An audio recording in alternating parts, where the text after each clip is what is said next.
This is the Sales Babble Podcast, episode 331, Sales Enablement in the 21st Century, an interview with podcast host Andy Paul.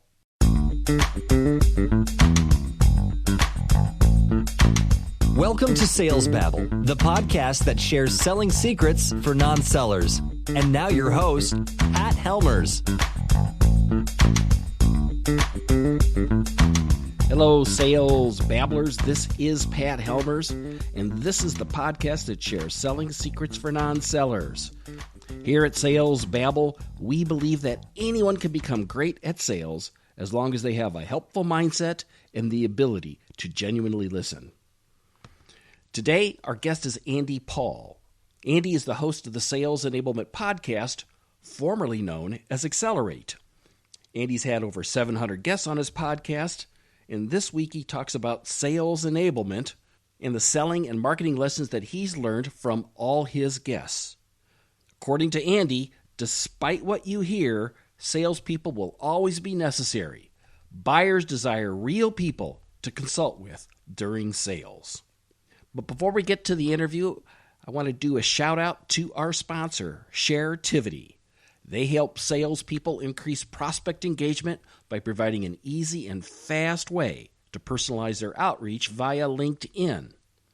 Make sure and listen all the way to the end of this episode to find links so that you can get your free copy of Sharetivity. And so, with no further ado, let's get to it.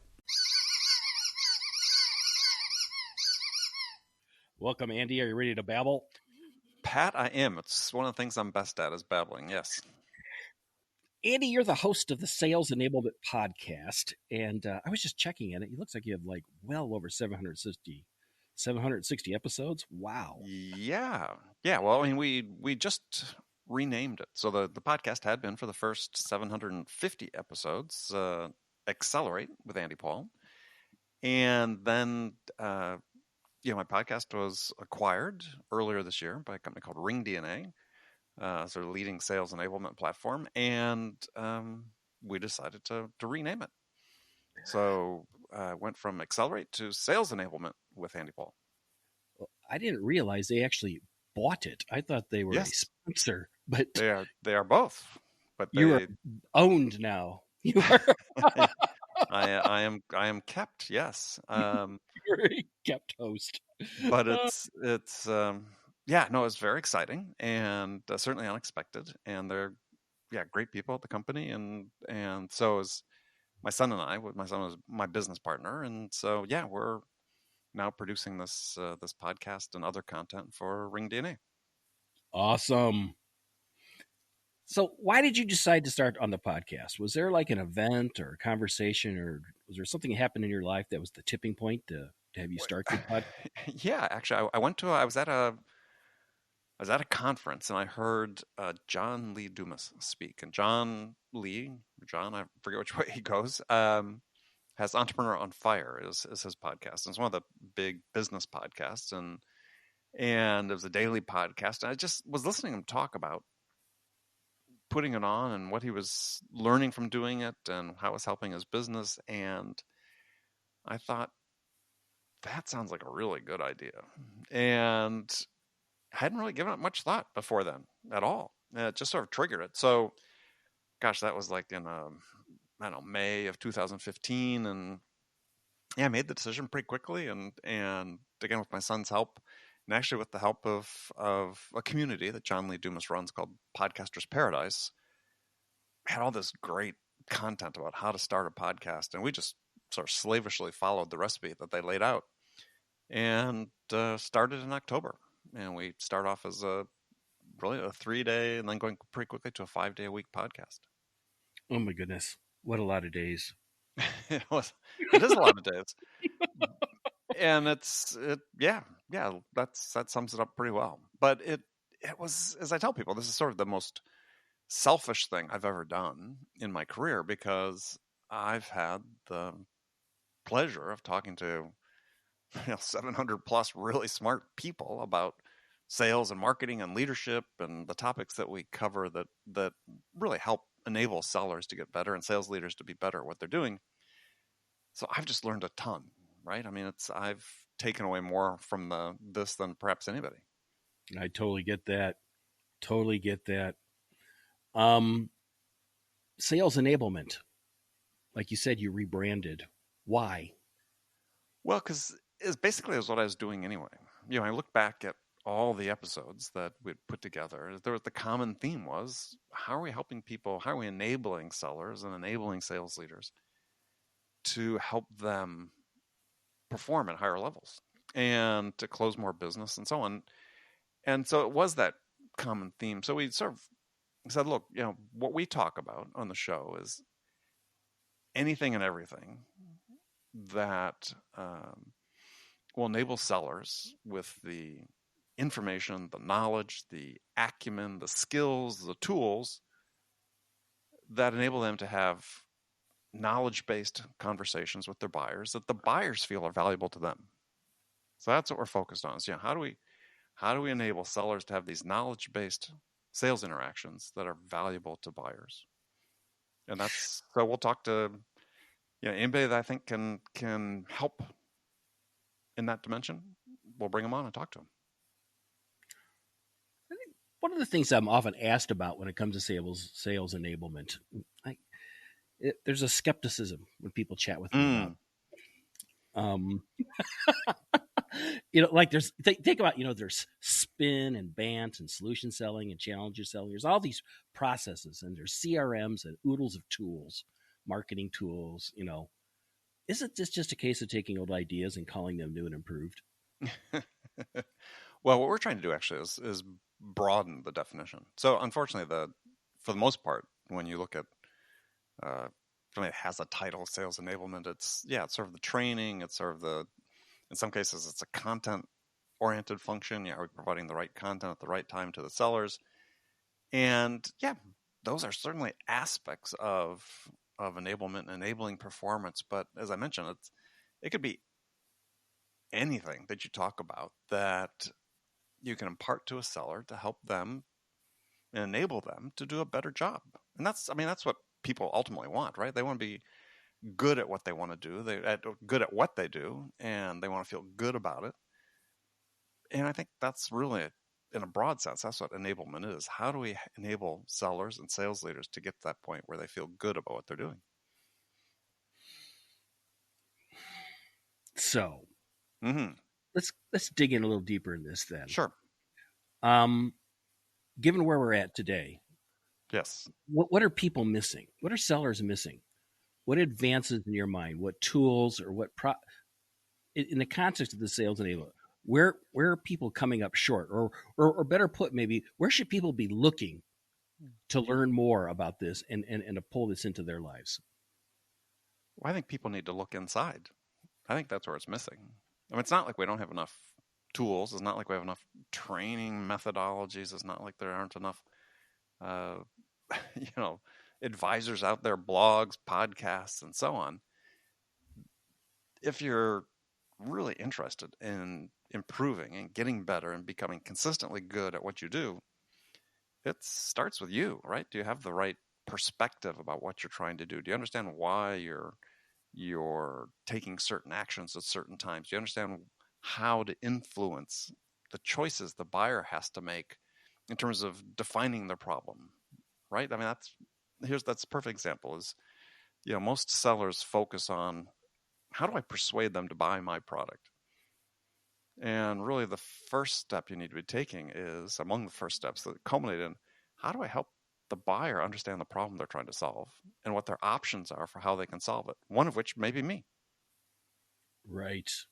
And so I said, this whole thing really starts between the ears. This is where people are lacking. Not that people are stupid or not capable, but it's having the right approach, the right mindset, the right acumen. If we've talked about, I've brought that word up before, is investing in learning about business and how companies make money and what that means for your, how your buyers make money, your customers make money. We have sort of I call it a business literacy issue with sales. I think in B2B sales is that we don't teach it. We don't teach sellers how to read a financial statement, how to Understand how a business works, what the specific functions of if you take the C-suite and all the titles in there, what are they each responsible for? A lot of times sellers just don't know. And again, we don't teach it. They may learn it in school, but not necessarily. But how do they acquire that knowledge? Because it's essential knowledge to have. Well, it's in many cases is you have to invest in yourself. So that's part of the mindset. Are you willing to be a continuous active learner? And it can be simple things you do, like as I've written recently is, if you're not reading the Wall Street Journal online every day, or get the physical paper if you want it, you're missing an opportunity. Just scan it. That's how I learned how business worked. First job out of school, my dad said, the best advice I can give you is subscribe to the Wall Street Journal. So if you're not learning it somewhere, you got to go out and learn it. So that's just one example. But, again, we talked about mindset and other things. It starts with you as an individual. It's not, the resources are all out there. There's no, to your point before about, we got spin and all these other selling methodologies. The methodology is not the answer. It's what you do with that methodology is in the perspective you bring to it in order to say, yeah, I'm becoming the best version of me. This speaks directly to what Sales Babble is all about. Because I believe if you have that right mindset in your head that I'm here to help others, let's have some conversations. Let's see if I can better understand what your struggles or it doesn't even have to be pains. It could be aspirations, where you want to go. Oh, I think it usually is aspirations. I'd love to ban the whole word pain points because I don't think it really applies in most cases. Totally agree. Totally agree. People invest to achieve something. I mean, sometimes they invest to solve problems, but oftentimes they invest to overcome barriers to help achieve something else that they're not currently achieving. So that's very aspirational. What are they aspiring to? A lot of the salespeople I've met, though, they've come from all walks of life. Mm-hmm. It's not like you can get a bachelor's degree in sales. Well, there are some out there these days. There's a growing number, but it's still... There's 8 out of 4,000 universities. I know. Yeah. It's not, most people, a lot of people come from marketing, or they come from, the profession, of the thing that you're selling. I was a history major. You sell history books? No, but I was a history major. Yeah, I went right into business, selling computers to business. I knew nothing about it. Yeah. But I had to read and teach myself. I mean, I did take accounting, multiple semesters of accounting. I took multiple semesters of computer science. It wasn't like I knew nothing, but in essence, I knew nothing. I never sold anything before, and I didn't know how computers worked. I mean, programming was one thing, but we had to actually be taught how they worked, which was important for the customer. So, I tell people, if I can do what I've done in my career, then anybody can. And I've had a very successful career, but for me, the constant has always been learning. Somebody asked me on a question on podcast a couple weeks ago is about reinvention, and I was like, oh gosh, we started going through and counting it. Probably 9 pretty substantial reinventions of myself during my career, and it's all based on picking up a book or going online and reading or watching videos. It's just like listening to cassette tapes when I was first in sales in my car, listening to Zig Ziglar and people like that. Yeah. It was just, I would get recruited into a job and it'd be in a completely different industry, a different technology, very complex. And if you want to do a good job, you had to learn. And these were companies, as startups oftentimes, much as like we have today, is they can't teach you this.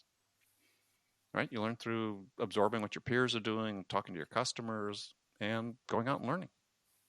So when you hear about mindset, oftentimes people think it's about motivation and rah, positive mental attitude. Well, that's part of it. But the mindset oftentimes is, you were alluding to, is willingness to go invest in yourself and learn. Absolutely. You've interviewed a lot of great people in sales. Mm-hmm. What are some of the great takeaways that you've had? What inspirations have you had where you go, "Oh, I never thought about that." If you look back at the 700 and some episodes Oh, you yeah, got. yeah.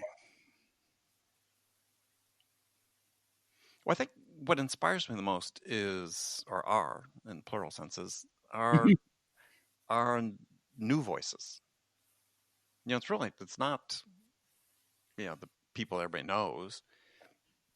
I think one of the real problems that I see in business to business sales is that you look at who's writing the popular books, and by and large, they're still people over the age of 40, if not older. And it's like, yeah, why is that? We've had undergone a revolution in sales in the last 10, 15 years ago. These specialized sales roles, the dynamic of it is different. It's more virtual versus field, and yet really there aren't many voices out there. Certainly there are on social media, but I'm saying people have published a book, in-depth new perspectives. I don't see a lot of them. So when I talk to somebody on the show who's sort of fits that younger demographic, that it's just excites me with their energy and the ways they're looking at things. Yeah, those are the ones that inspire me. The ones that are saying, okay, I can see them in 5-10 years really making a difference. I like that. I'm thinking of people that I've had on the podcast who are like that. Makes me want to make a little list and send them to you. So Well, it'd be good. I mean, the thing is, that'd be good. It'd be helpful. I mean, it's all about what's happening between the ears. It's about perspective, and that's your perspective and how you're looking at how you improve, how you serve your customer the best, and all the external stuff at the end of the day helps, but it doesn't really make the difference. What makes the difference is you. I'm still a firm believer. I learned first day in sales is people buy you individually, and I think there's nothing that's happened in 4 decades of selling since that's ever changed my mind about that. My successes in my career selling literally closing hundreds of millions of dollars of business, selling to big companies all over the world while I was representing small startups. Yeah, when you're selling for companies that don't have a track record, don't have a brand name, competing against the big guys, you learn pretty quickly. It's you and the team, right? And it's the individuals that are making the difference. It's not the product, it's not the service or whatever. that's the most difficult too situation, which is where I've spent a lot of my career working with startups who have who come from nothing, don't can't do referral sellings, don't have any existing customers. No, we didn't have. Oftentimes, we didn't have products. We were brochure selling. Yeah, but why? But why do you do that? Why do you do brochure selling? Some people would think that's unethical. Well, no, because Vaporware, you're selling vaporware, right? So, oftentimes you have to go out and get that first order. We were selling, for the most part, selling hardware. It wasn't software. This was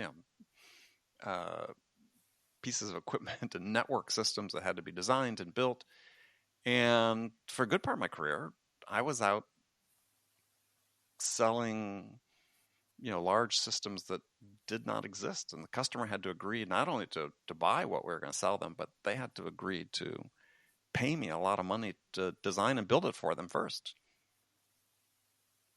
It's almost like they were investors. Well, somewhat, yeah. They were taking a chance and taking a risk, but that's one startup I joined. It was a small defense contractor. They're now a multi-billion-dollar company, but just 30 people, but have been doing exclusively defense work, and had this sort of base of really interesting technology, but they had never thought about how to commercially exploit it, or had never taken an effort, the actions to commercially exploit it. And so I was hired to start a commercial division of that company, and I met with the CEO, and he said, you can sell anything you want to anybody you want, bottom line is they just have to pay for our R&D costs.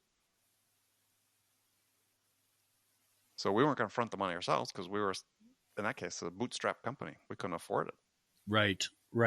So not only was I going out to companies you would recognize the names of and selling them systems that they're going to invest, millions of dollars in, but they're also going to pay us hefty sums to actually do the R&D for them.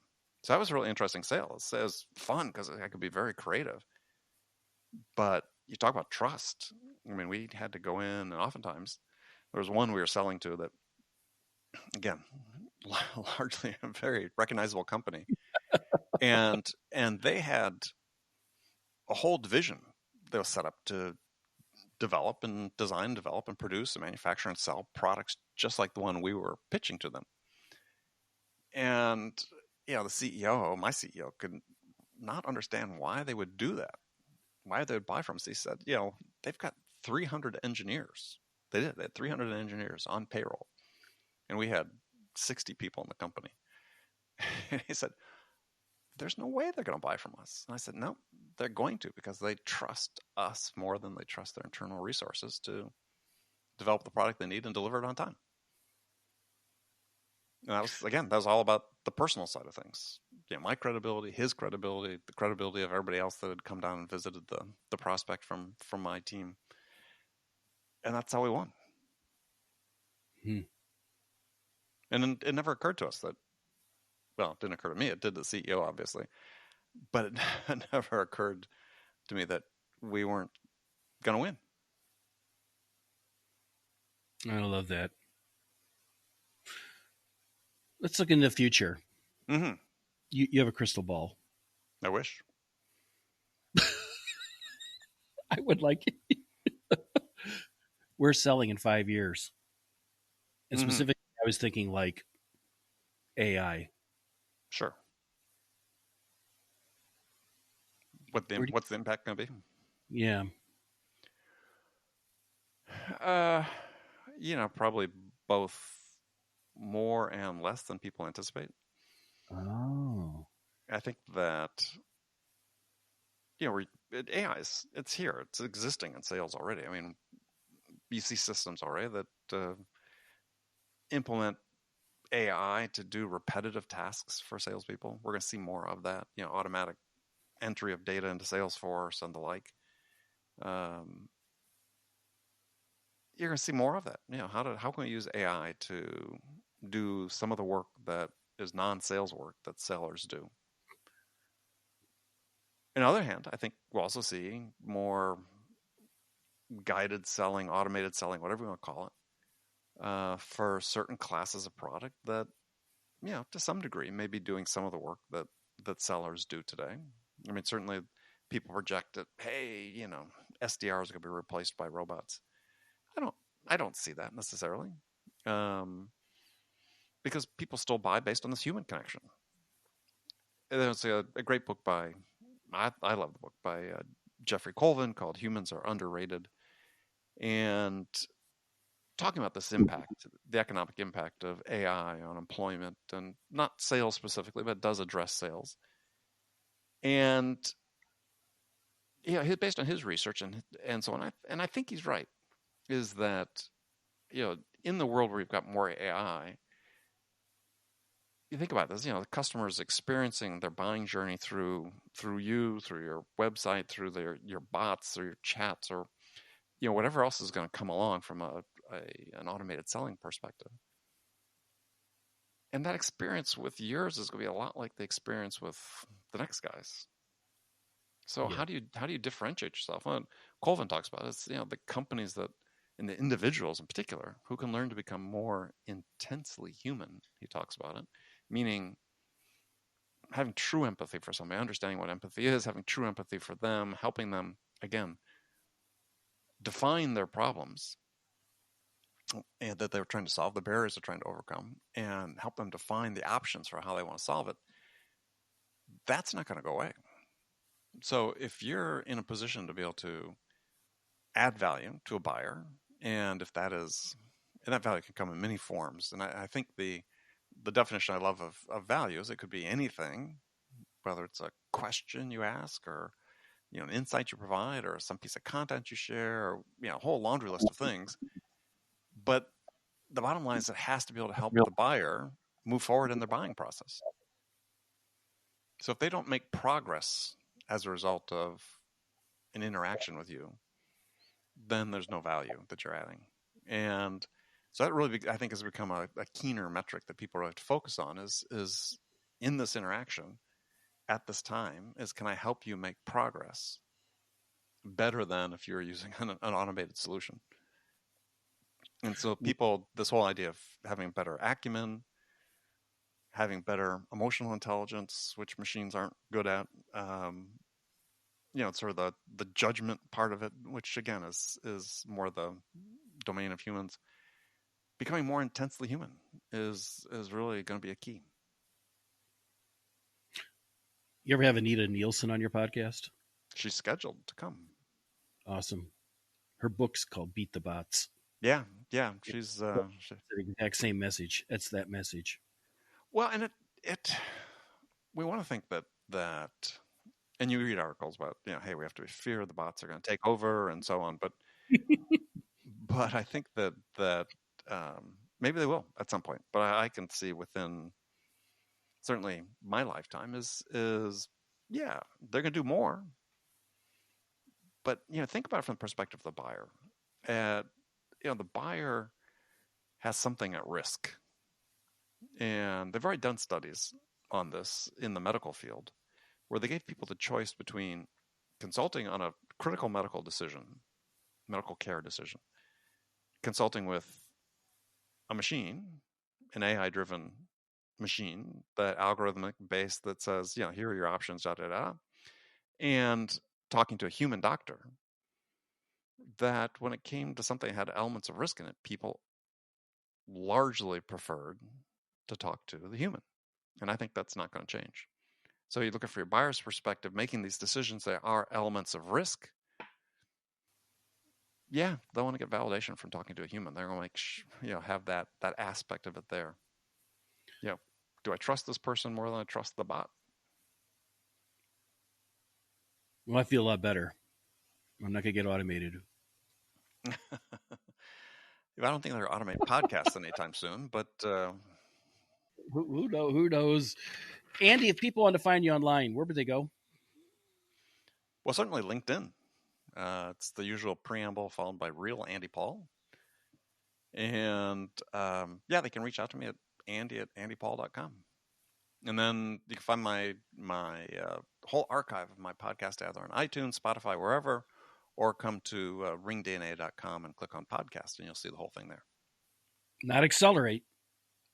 The Sales Enablement Podcast with Andy Paul. I love it. I love it. Andy, thank you for babbling. Hey, it's my pleasure. As I said, I love to do it. It's one of the things I do well.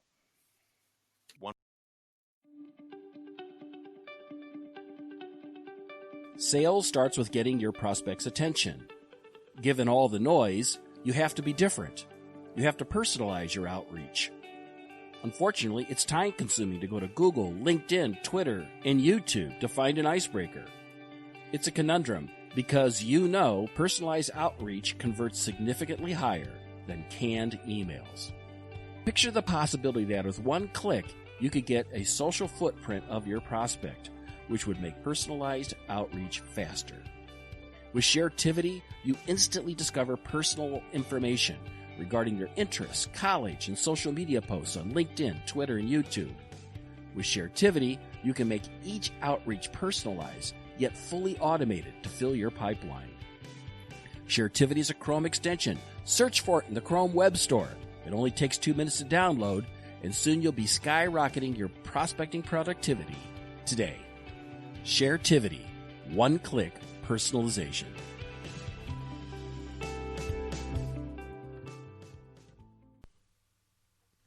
I can't help but want to repeat what Andy said, that we shouldn't be focusing on how to persuade a buyer to buy products.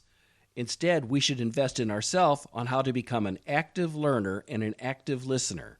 Instead, learn business and those things that buyers really care about. To connect with Andy and his podcast, You can find links in the show notes at www.salesbabble.com. If you have a question or a comment about this podcast, don't hesitate to reach out to us. Look for the Babble Me button, ask your question, and we'll get right back to you. You can also find links there to Sharetivity so you can get your free account. With Sharetivity, you can personalize your outreach. Don't forget, on Thursday, we have our Sales Babble Telebabble. That is a teleconference that happens at 4 o'clock Central, where we talk about all things sales. Get to know other salespeople. Join us. We're looking forward to seeing you. Well, that's all I've got for today, folks. Until next week, take care and have a highly successful and a profitable selling day.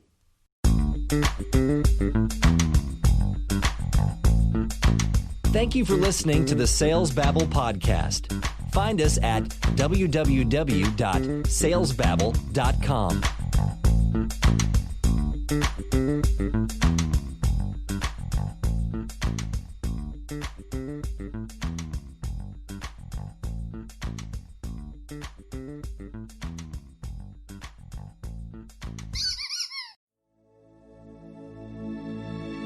This is a production of Habanero Media.